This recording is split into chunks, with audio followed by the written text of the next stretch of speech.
A Bíblia, meus irmãos e irmãs, é um livro de conselhos. E todas as vezes que nós estamos meditando na palavra de Deus, nós nos deparamos com conselhos de Deus para as nossas vidas. Você quer ver uma coisa? Nós encontramos o profeta Isaías sendo boca de Deus, trazendo um convite a nós, oferecendo de Deus o perdão para as nossas almas. Ele diz no capítulo 1, no versículo 18, Deus convidando: vinde, pois, e arrazoemos. Ainda que os seus pecados sejam vermelhos como a carmesim, se tornarão branco como a neve. Ainda que seja vermelho como a escarlata, se tornarão mais branco do que a neve. Veja o Senhor Jesus também nos convidando no maior convite de todos os tempos, em Mateus capítulo 11, versículo 28, este versículo que eu creio que todos nós sabemos de cor. Diante de uma multidão cansada, sobrecarregada, talvez você entrou aqui assim nesta noite, cansado, sobrecarregado, e aí vem Jesus dizer: vinde a mim, todos vós que estáis cansados e sobrecarregados, que eu vos aliviarei. Mas sabe o que mais dói o meu coração, irmãos e irmãs? É saber que há pessoas que têm simplesmente rejeitado os convites de Deus para a sua vida. Resultado é que muitas pessoas estão sofrendo, porque simplesmente, ao invés de abraçar, de aceitar os convites que Deus faz por meio da sua palavra, simplesmente rejeitam os convites de Deus. Jesus, no Evangelho de Lucas, narra a parábola, no Evangelho de Lucas, no capítulo 14, ele nos narra uma parábola acerca da grande ceia. Diz que um homem, ele vai dar uma grande festa, mas diz que na hora da festa, depois de ter feito o convite, na hora da festa, as pessoas simplesmente começaram a criar desculpas, começaram simplesmente a rejeitar aqueles convites. E quantas são as pessoas que têm agido também desta forma? Rejeitado simplesmente os convites de Deus para a sua vida. E eu te digo, meu irmão, jamais negue um convite de Deus para a sua vida. Quando nós olhamos para este versículo nesta noite de Apocalipse, capítulo 22, versículo 17, nós nos deparamos com mais um conselho de Deus para as nossas vidas. Veja que primeiramente quem está fazendo o convite aqui é a pessoa do Espírito Santo. Está escrito que o Espírito diz: vem.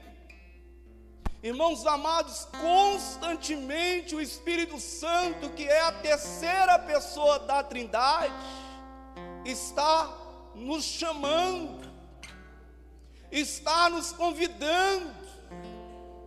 Todas as vezes que você vem ao culto, é o Espírito Santo fazendo convite a você. Todas as vezes que você ouve um louvor ungido, um louvor bíblico, é o Espírito Santo te chamando.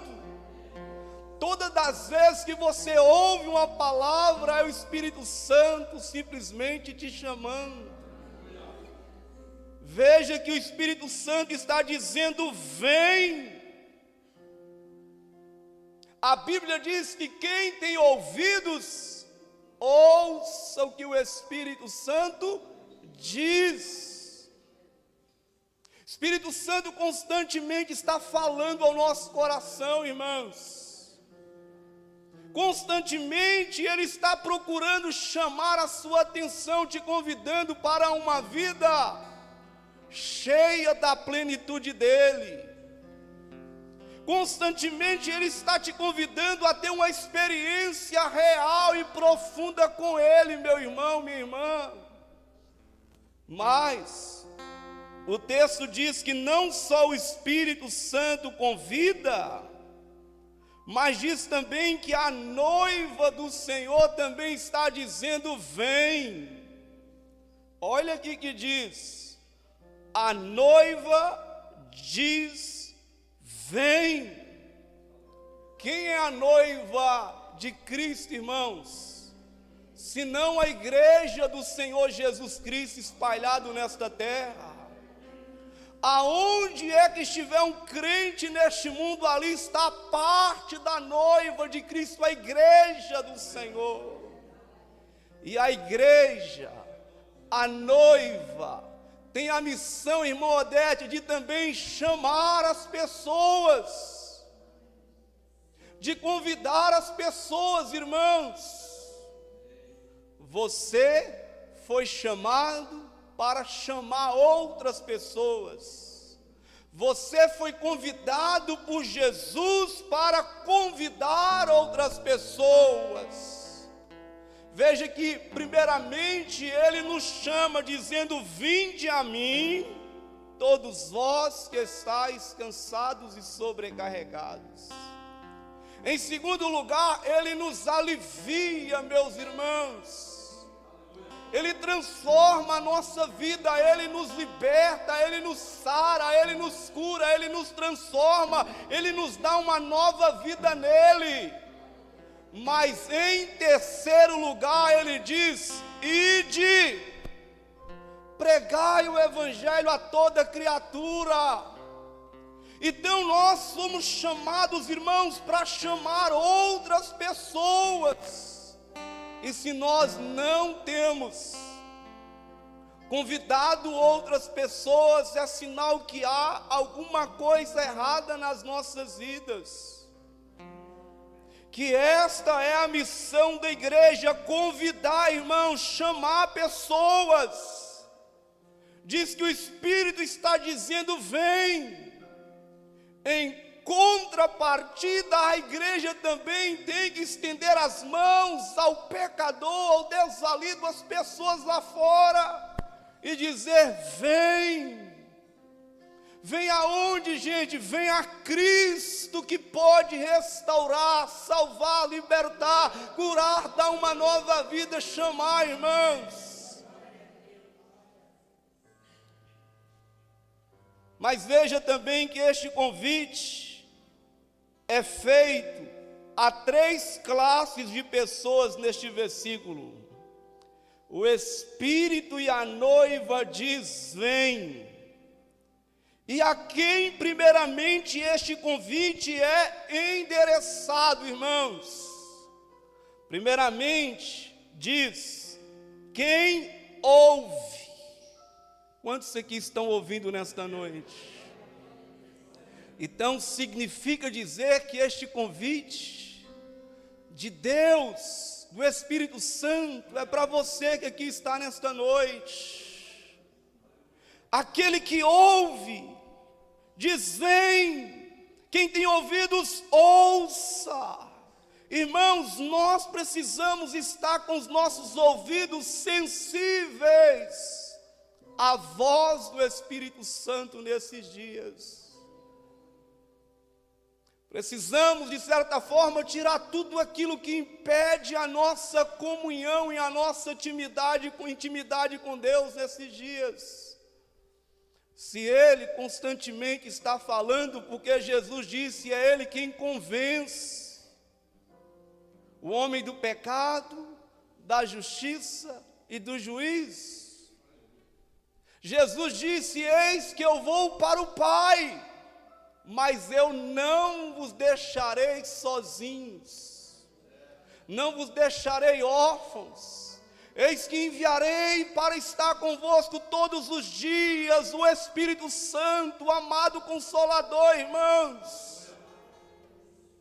E nós precisamos estar com os nossos ouvidos atentos, sensíveis, porque Ele está falando conosco aqui neste lugar, nesta noite. É tanto que na saudação apostólica do apóstolo Paulo, ele diz que a graça de Deus, o amor de Cristo e a comunhão com a pessoa do Espírito Santo. Significa dizer, irmãos, que o Espírito Santo é a terceira pessoa da Trindade pela qual nós podemos nos relacionar com Ele, falar com Ele, mas também parar, quedar certos momentos da hora do dia para ouvir aquilo que Ele tem a dizer ao nosso coração. Qual foi a última vez que você ouviu o Espírito Santo falar ao seu coração, irmão? Porque o texto diz, quem ouve, então primeiramente, este convite de Deus está sendo endereçado aos ouvintes. Não são meros escutadores, mas são aqueles irmãos que têm apreço em ouvir aquilo que Deus diz. Hebreus capítulo 3, versículo 7 diz, portanto, como diz o Espírito Santo, ele diz, se ouvirdes hoje a voz do Senhor teu Deus, não endureçais o vosso coração. Que você não endureça o seu coração quando o Espírito Santo ministrar com você, ministrar a você. E Deus, Ele fala na simplicidade, irmãos. Deus, Ele pode falar pelo sermão, pelo louvor, através da oração, através da intercessão, através de alguém, através de uma música, através das circunstâncias. Ele fala constantemente conosco. A pergunta que eu faço é, será que os nossos ouvidos estão sensíveis a ouvir aquilo que Ele tem desejo de ministrar ao nosso coração, igreja? Em segundo, este convite é endereçado ao que tem sede. Ele diz, o que tem sede. Significa dizer que é um convite feito aos sedentos por Deus. Alguém sedento por Deus, pela presença de Deus aqui nesta noite. Ele diz, quem tem sede, venha. Qual é o anseio do seu coração, irmã? Qual é a sede da sua alma, meu irmão? Nós precisamos cultivar, irmãos, essa sede incontrolável pela presença do Espírito Santo nas nossas vidas. Precisamos dormir à noite, colocar a cabeça no travesseiro, ansiando por mais comunhão, por mais intimidade com o Espírito Santo, igreja.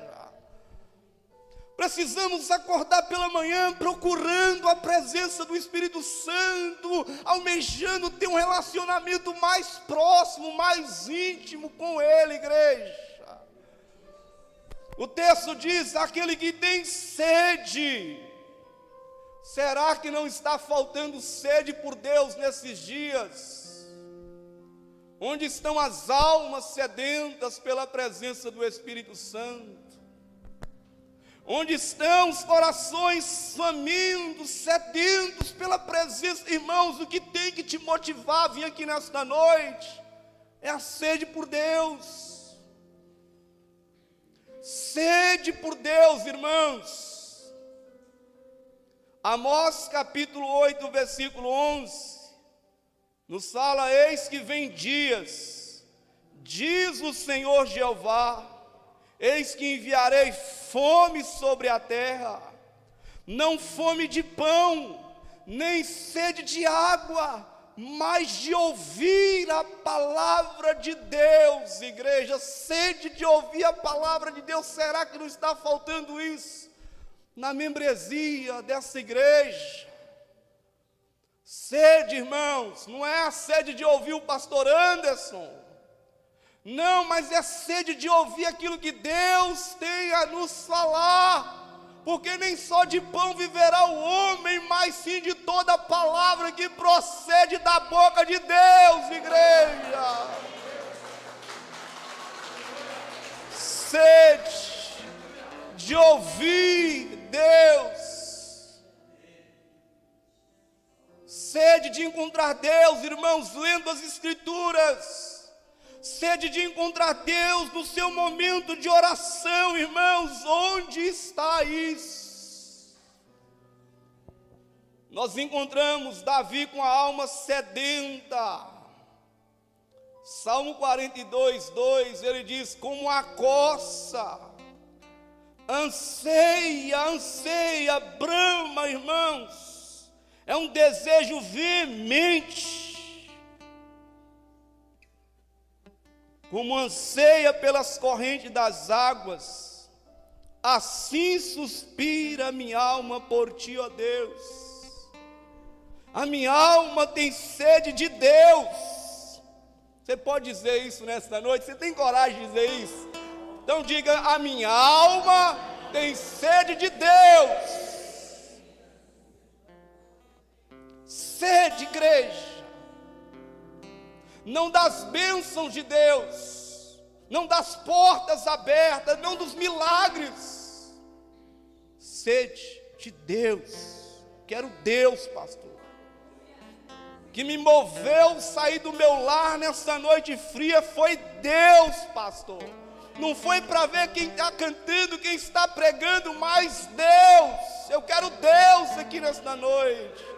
Me dá Deus. A minha alma tem sede de Deus, é do Deus vivo.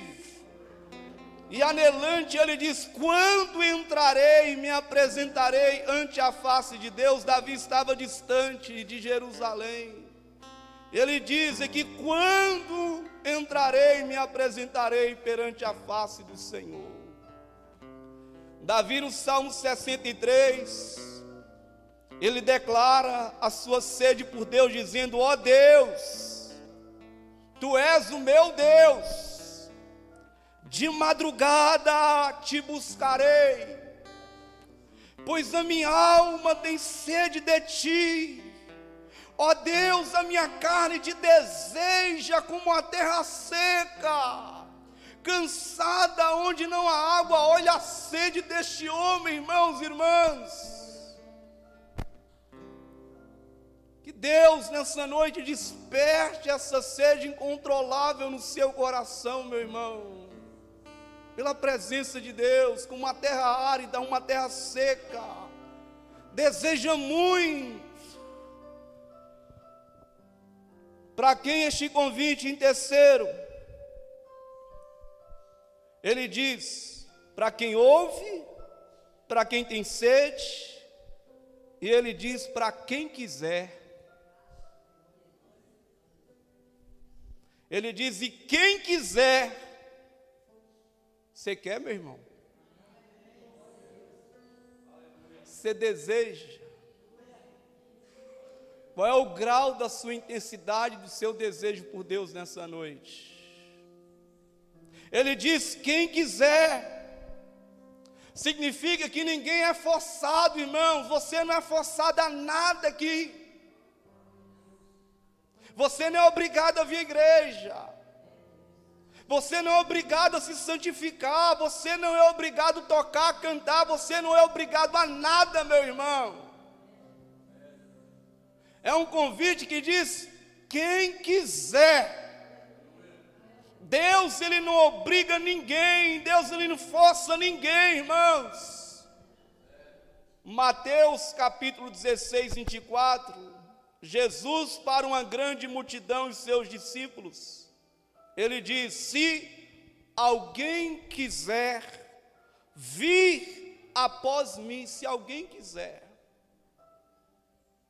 Se alguém quiser. Se alguém quiser vir após mim, então renuncie-se a si mesmo.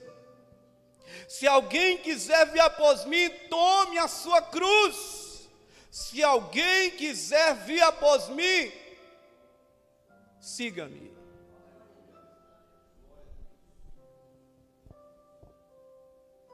E aí ele diz, para encerrar, para nós orarmos nessa noite, ele diz: receba de graça a água da vida. É de graça, meu irmão. É pela graça, meu irmão. Não é pelos méritos. Não é pelo seu próprio esforço. Não é por sua própria santidade. Não é pelos seus sacrifícios. É pela graça. E é de graça.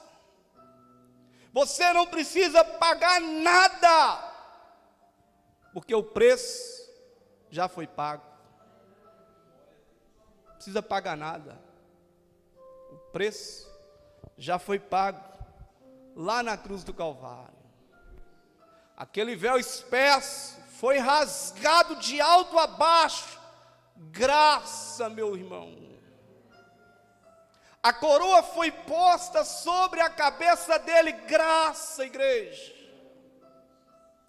As mãos penduradas ali naquela cruz, recebendo aqueles cravos agudos. Graça, igreja.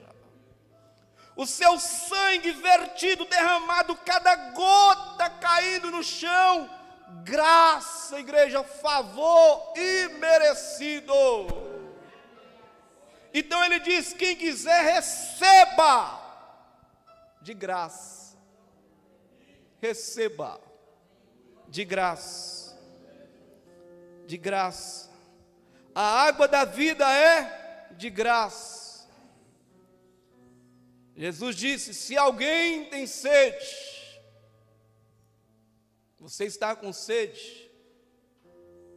Se alguém tem sede, venha a mim e beba. Quem crê em mim, como diz as Escrituras, do seu interior fluirão rios de águas vivas.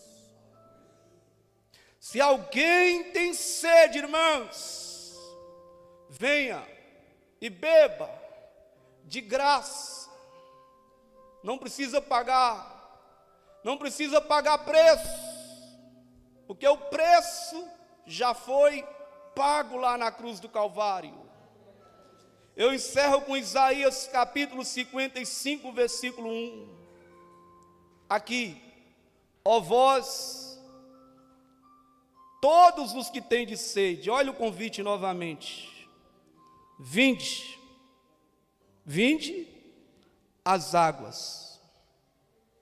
Os que não tendes dinheiro, vinde, comprai, comei. Sim, vinde, comprai, sem dinheiro, sem preço, vinho e leite. Ó vós que tendes sedes, vinde às águas. Eu quero convidar você a se colocar de pé. Uma palavra breve de oração nesta noite, meu irmão.